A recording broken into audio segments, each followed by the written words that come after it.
Ferris Bueller. I like how things were when they were.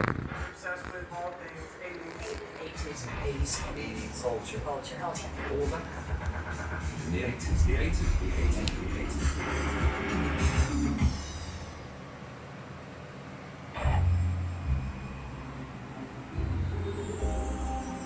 In the book, I was writing about pop culture of the 80s, and for me, that was the most formative decade because that was the decade in which I was a teenager.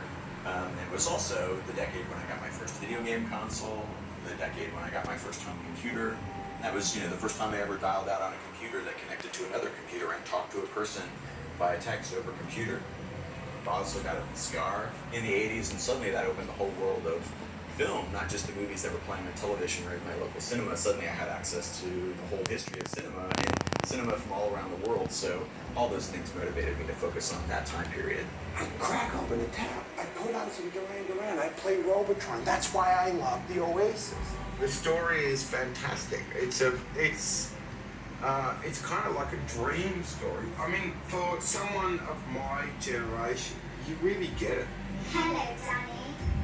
I mean, I think it was a really, really good time. Video games were fantastic. And I'm a kid of the arcades. I used to love going to arcades and playing the games and all this and that. The Atari 2600 was quite a trick.